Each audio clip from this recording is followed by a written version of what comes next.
And welcome again. Hello, everyone. This is Gary Smith, co host of the Crotchety Old Men podcast. And today we have everybody in the house. Yay! Hey, let's hear it up, fellas. All the crotchety old men are here with us today. George Crumley, of course, he's our chief operator and host. And my main man, Paul P.C. Clemens. What's going on, Yeah. fellas? Everything's Irie. Everything is Irie. All right, man. Man, that was new. Man, it's the Amen. same old thing, man, every time, man. It not be new. It be old. I may not talk this way all the time. Hey, George, you done started something, man. Just I don't know what I started. I'm just joining. sucks. All right. So anyway, it's a lovely day to be in the house with all my brothers and stuff. And as you know, in the Crotchety Old Men podcast, we strive to bring you information, inspiration, and some education. So today is not going to be unlike any other podcast, only better. And it gives me great pleasure to let you know that the topic today, I'm not going to tell you what the topic is because our host is going to tell you what the topic is. But the topic, I encourage you to go grab yourself a pen and paper, or record this or look at the recording again, because some of the nuggets that you're going to hear today is going to be certainly something that you can apply, and most definitely something that you do want to pay attention to. So, without any further ado, George Cromley, tell us what we're talking about today, bro. Well, Smitty, it's something that we're probably going to be dealing with the rest of the year, if not going forward. But it's verifying information and making sure the information that we're getting is correct and information is taking us where we need to go. We're going to talk about first time buyer programs. We're going to talk about when you're out there and you're looking at to buy a house. And one of the things I'm going to call it a myth is we've been bombarded with the fact that interest rates are too high, therefore I can't buy a house. And hopefully today we're going to kind of dispel that rumor and really talk about, how you put yourself in position to, buy a home, because that's still the dream, and it should still be your dream. You should not, you work all day, you should have a home, because that's how we've traditionally built wealth over years. That's how we've left legacies for our children. And if we don't continue to pursue home ownership, it's going to have a detrimental effect on not only our life, but the lives of our children. Because you have to think about it. If you're just renting, okay, that's just like blowing the money out of the window. You're not gaining any equity. You're not getting any improvements as far as being able to upgrade and do things that you want to enjoy with it. Home ownership brings. So this is something I think we really need to talk about, and that's what we're going to do today. All right, bring it on.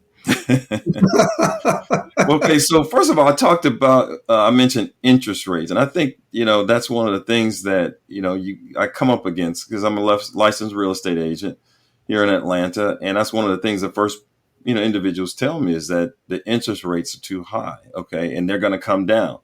Well, first of all, what we've seen over the last 3 or 4 years, I don't think you're going to see those interest rates again. That's just me personally. I mean, I looked at a chart that basically looked at interest rates from 1972 to 2024. And remember, I think I bought my first home in either 79 or 80. And the interest rates were somewhere around 15 or 16%. Okay. Now, of course, what you're going to say is, well, the houses were a little less expensive too. But then you have to keep in mind that I wasn't making as much money as we're making these days. So some things are relative as far as how you have to look at them and look at the sign of time. So interest rates right now, I think I heard they were somewhere around 6.42. And you could probably get it lower than that if you buy points.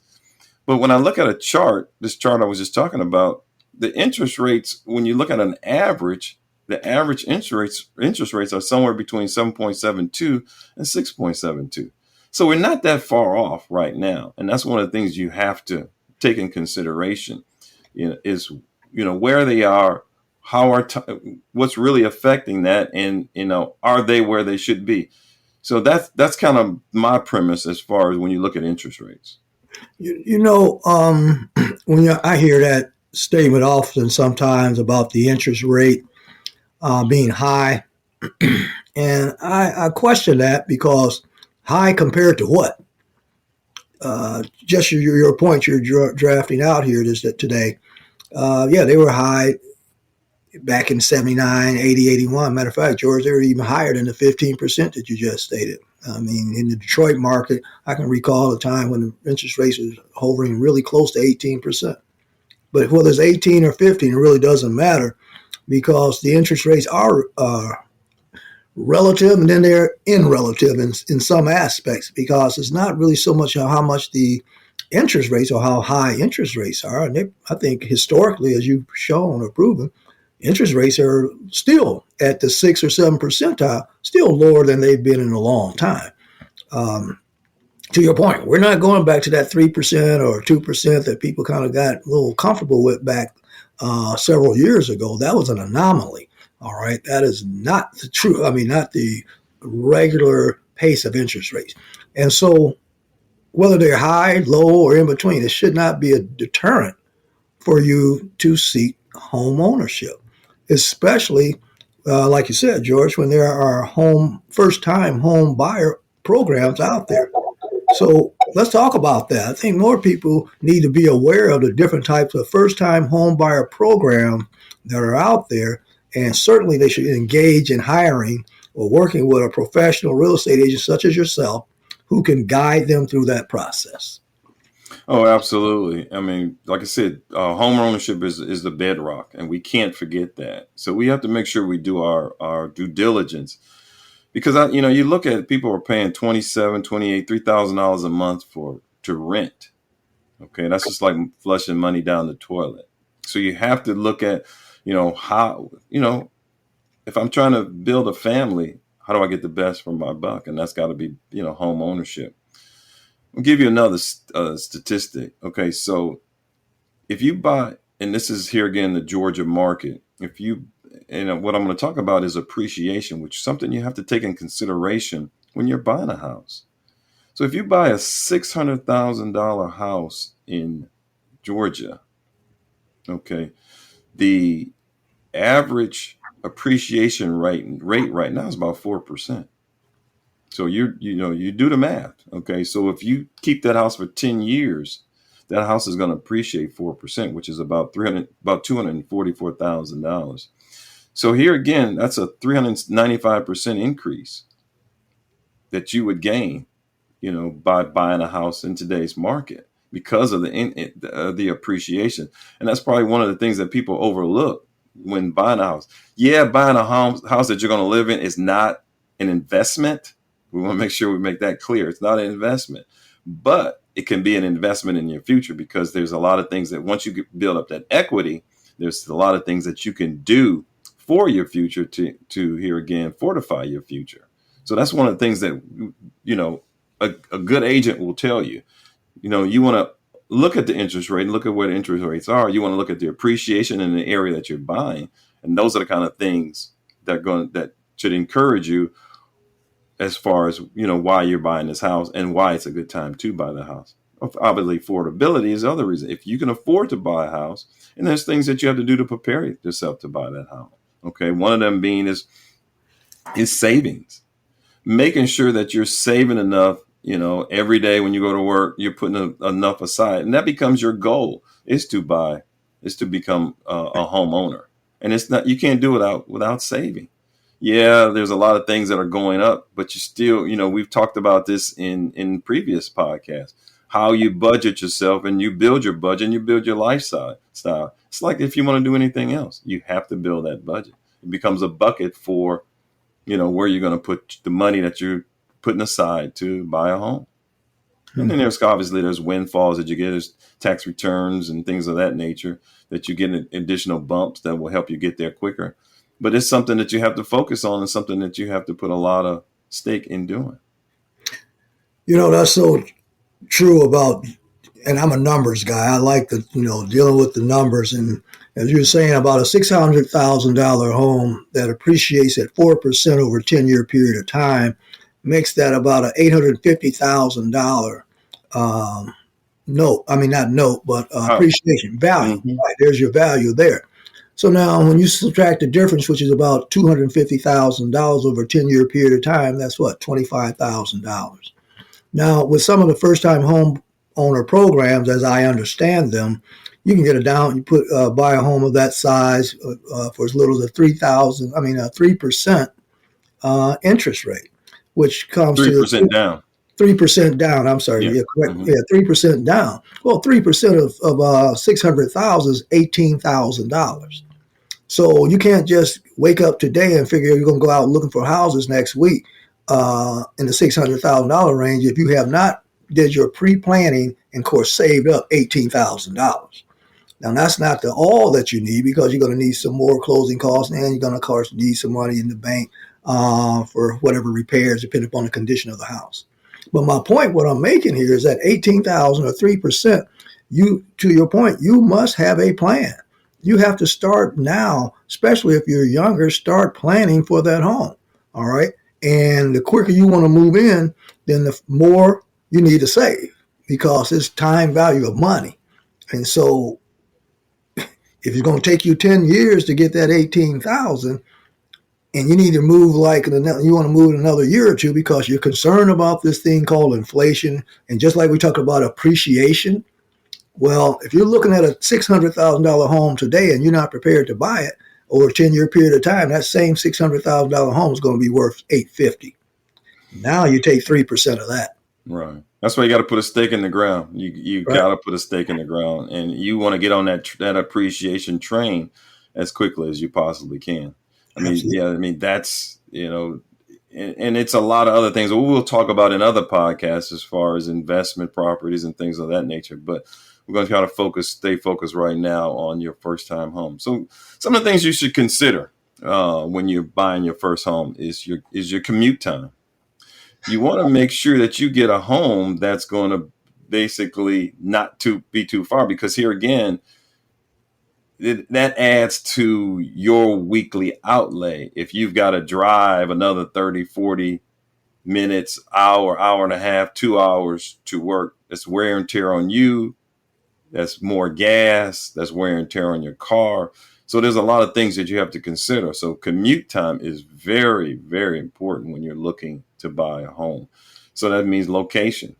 How do you get to that place where, it's good for you, it's good for your spouse, it's good for your family, if that's, if those people are involved also. So that's something you really have to take in consideration. I know a lot of people take that in consideration, when they buy a home, is, what the distance is going to be and what that's going to take, on my body, and as far as getting back and forth from home to work.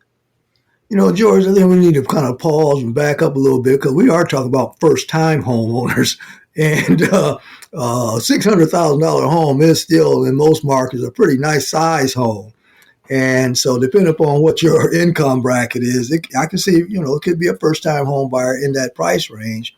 However, I think PC and I were talking about it earlier, that does your income keep up with that growth or that appreciation in housing value? And that's probably one of the deterrents, if you will, or the delays, let's put it that way.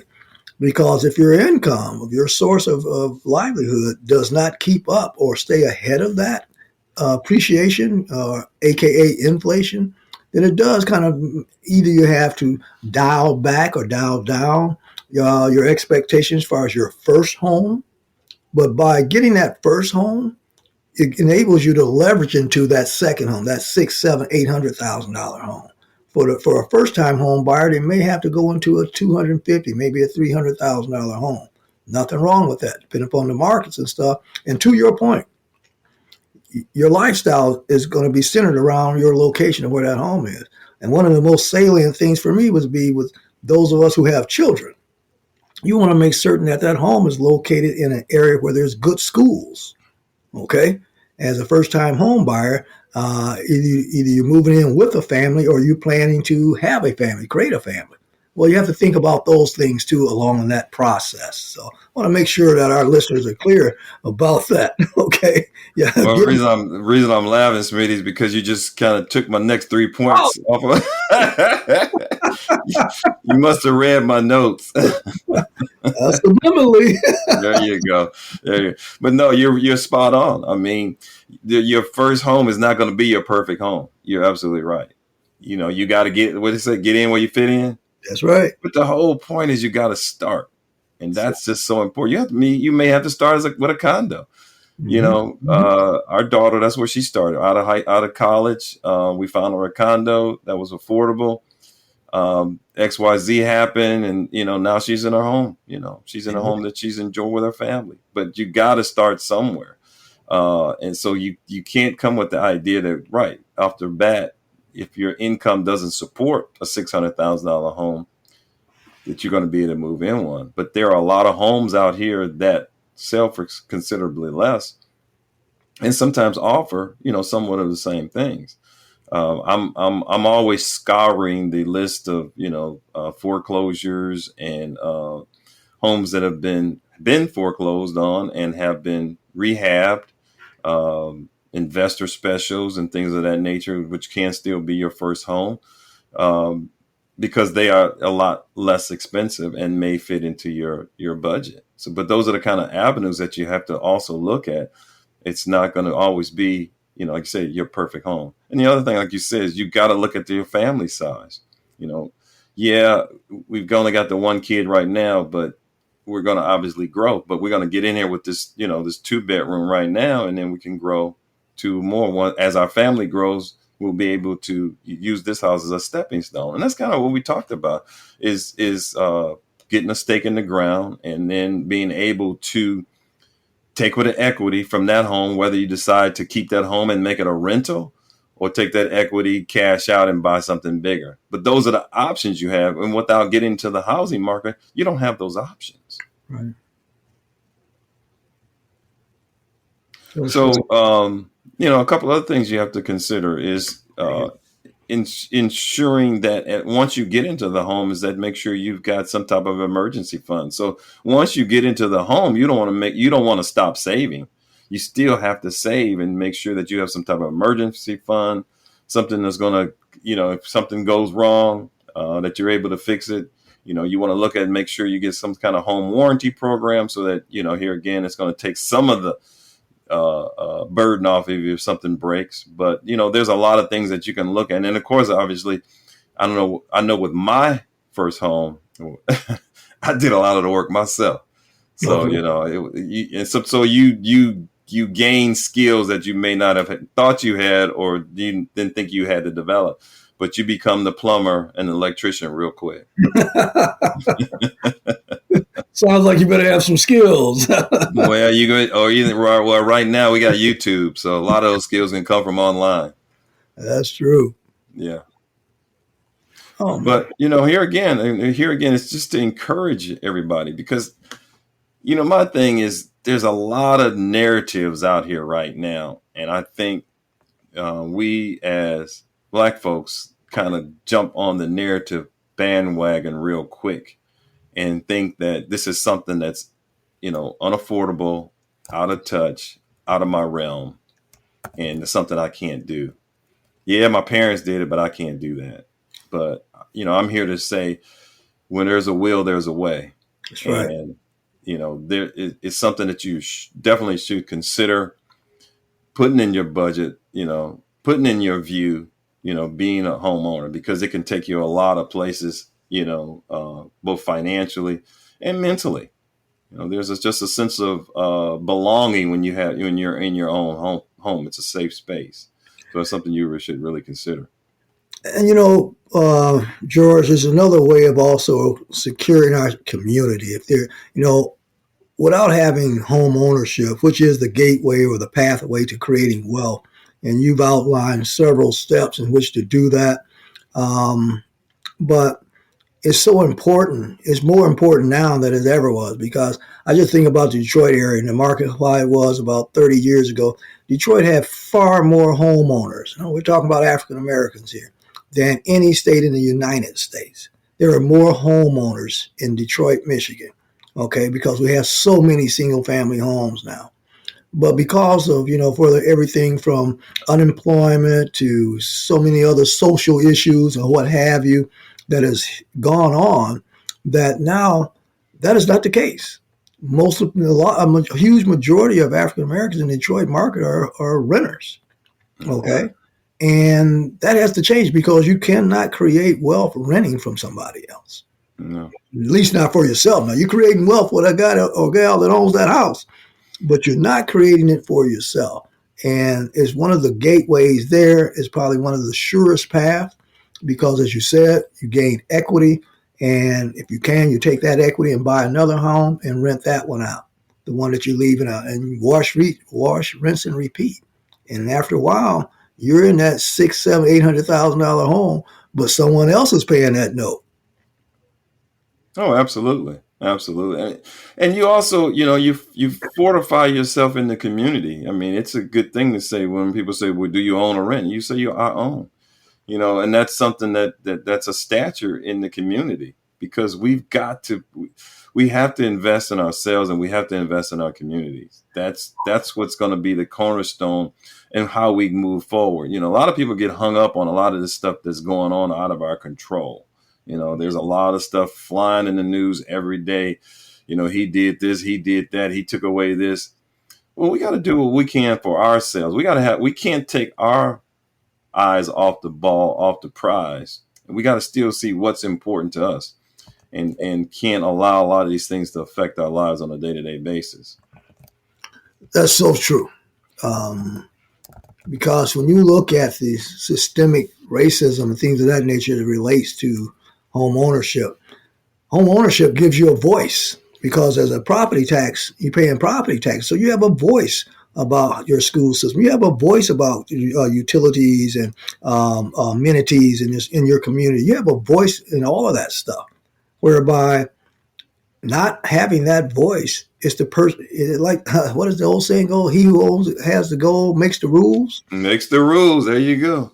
All right. There you go. So it's no different. And as a matter of fact, it's so important because you look at many of the predominantly black neighborhoods, and that's not every predominantly black neighborhood. Don't get me wrong, because most of us live in very well kept predominantly black neighborhoods. Okay. So, but however, in some cases, that's an aberration because in most of our neighborhoods, the school systems are crumbling.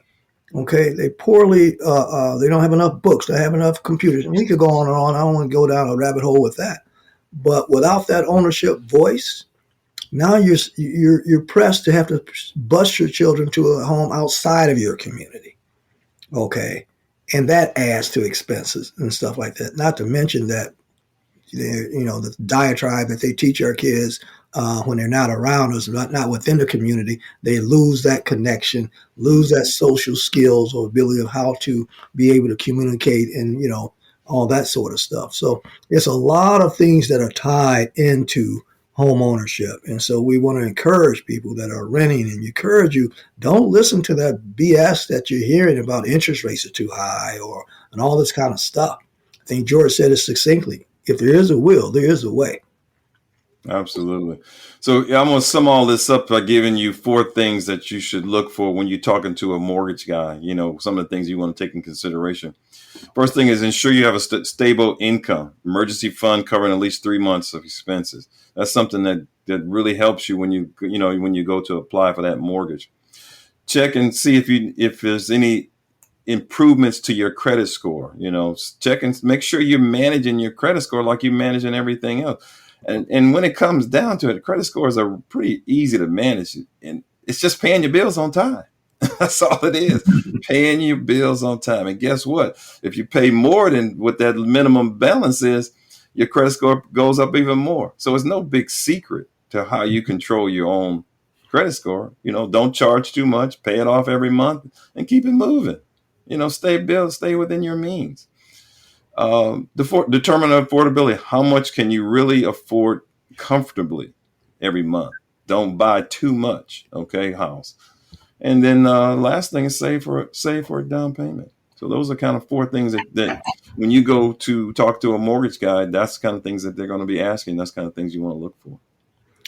It boils down to this: live within your means. There you Stop go. buying crap that you know you can't afford to impress people that you don't know or don't care a good hot chocolate about your butt. I Okay? love it.